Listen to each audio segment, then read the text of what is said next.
Good evening, friends.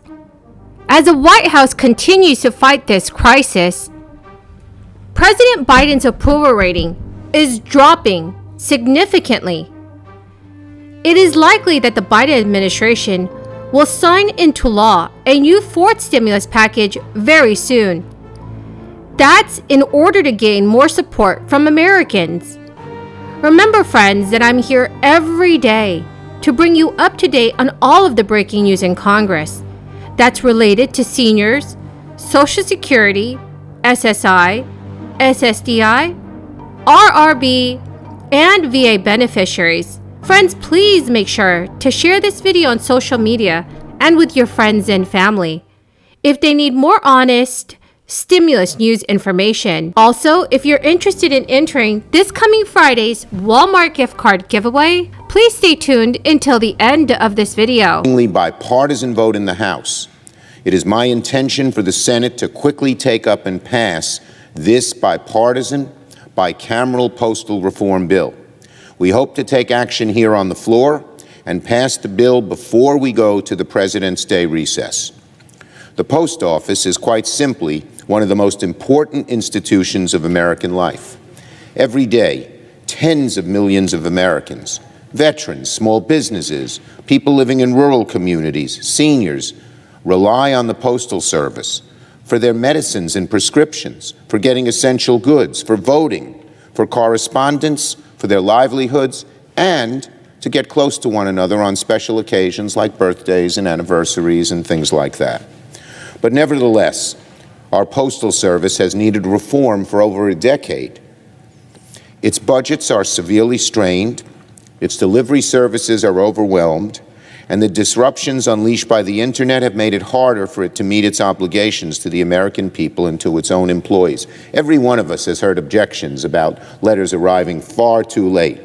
In many instances, whether they be checks that people depend on for their livelihoods or prescription drugs or whatever, this is because these complaints are growing and growing and growing.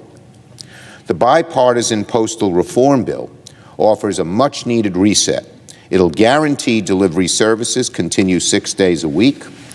It will put the post office on a path back towards solvency, and it will ensure that we take care. Approval of President Biden's performance in the White House continues to weaken as the Biden administration works to deal with many issues, including the rising inflation and the massive social spending bill, known as the Build Back Better Act. For several months now, President Biden's approval rating has dropped, which is based on an accumulation of polling data that fell below 40%, an average of all of the most recent national surveys measuring Biden's standing put our president's approval rating at 39% and his disapproval rating at 54%. Biden continues to take heat from Americans over rising fuel prices, leading his own party to introduce a proposal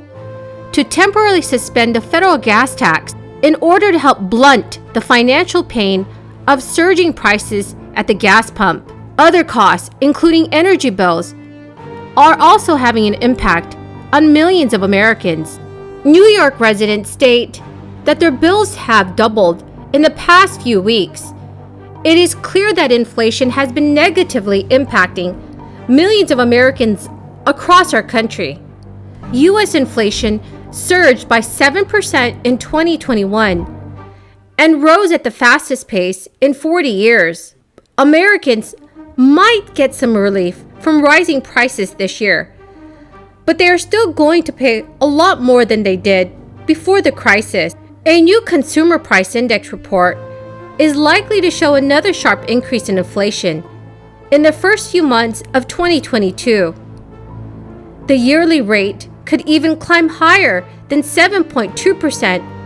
Many economists have stated that the Federal Reserve plans to raise interest rates soon and try to bring inflation below 3% by the end of the year.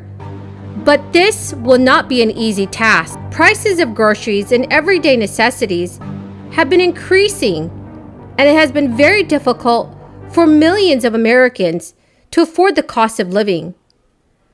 The cost of food is likely to keep going up this year. Food manufacturers are paying more for packaging, transportation, and other inputs. Labor is also hard to find, and workers are demanding higher wages. The cost of meat is also very high. Meat prices have soared to 15% in 2021, and the CEO of Tyson Foods this week said demand is outstripping supply. Gasoline prices has also increased drastically. Gas prices have soared in the past year, and a barrel of oil topped $90 for the first time since 2014. A year ago, a barrel cost just a bit over $50. The average cost of a gallon of gas shot up to $3.38 at the end of 2021, from $2.33 at the start of the year. Prices are unlikely to rise as much in 2022, but they probably won't decline either. Many analysts think that the cost of a barrel of oil could go up to as high as $120 each. Producers scaled back early in the crisis and are not rushing to pump more petroleum. People who rent housing saw the largest increase in 15 years. A lack of new and used homes for sale have driven up these prices. Rents spiked in the second half of 2021, and there is little sign that prices are about to relent. The high cost has forced some renters to try to purchase houses, even though home prices are also very high and mortgage rates are rising. It is really sad to see that the cost of living in America continues to rise during this crisis. I know that right now is a very difficult time, and I hope that we will see Congress finally take action for the American people. Fox News has reached out to the White House in an effort to see what factors may have contributed to President Biden's sinking average polling numbers, but they did not receive an immediate response. Friends, the keyword for this video is cabin. If you're interested in entering this coming Friday's Walmart gift card giveaways, please click and like my videos, comment below this keyword and also other keywords from any video of mine that you watch, and please do make sure that you are subscribed to my channel. Thank you so much, friends. Democrats need Biden to be popular once again if they have any hopes of retaining their slim majorities. There is plenty of time left before voters start voting. So friends, what are your thoughts on this? So friends, do you think that Biden is doing a good job as U.S. President? Please leave your thoughts in the comment section below. Well, my friends, thank you so much for joining me here this evening. I greatly appreciate all of you. Please do me a favor and share this video with your friends and family if they need more reliable and accurate stimulus news information. Thank you very much and have a very, very blessed Wednesday.